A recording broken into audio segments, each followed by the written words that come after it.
Parehong Katoliko ang mga magulang, kaya gano'n na lamang daw ang pagtataka ng isang ginang nang makitang naiba ang relihiyon ng anak sa birth certificate nito. Yan ang idinulog at inaksyonan ng inyong Kapuso Action Man.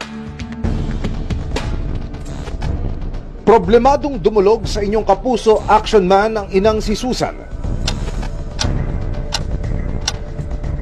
Sa ipinadala niyang mensahe sa aming Facebook page, laking pagtataka raw niya na naging Iglesia ni Cristo ang relihiyon ng kanyang anak na isinilang Mayo ng nakarang taon kahit na Katoliko naman ang relihiyon ng kanilang pamilya.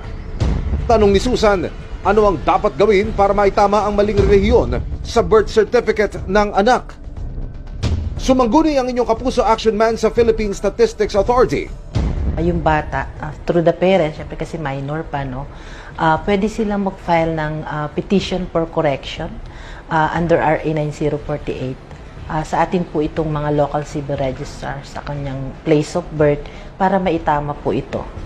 Sa usapin ng relihiyon, ayon sa PSA, karaniwang na-adapt ng anak ang relihiyon ng mga magulang. Kailangan nila ng mga proof na talagang Roman Catholic yung kanilang relihiyon. For example, yung mga baptismal records ng magulang, maging proof nila, or yung mga earliest records na may information about doon sa religion. Dagdag pa ng PSA, nasa 1,000 piso ang processing fee para sa ganitong klase ng clerical error. Tinatayang aabot din ng mahigit 1 buwan ang naturang proseso.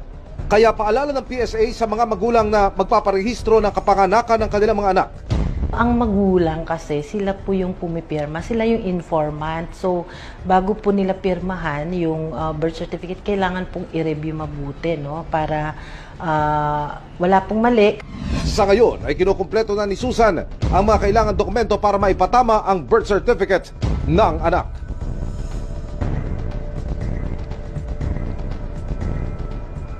Tututukan natin ang kasong ito, mga kapuso. Para sa inyong mga sumbong, ipadala nyo lamang sa Kapuso Action Man Facebook page. Dahil sa anumang reklamo pang abuso o katiwalian, tiyak may katapat na aksyon sa inyong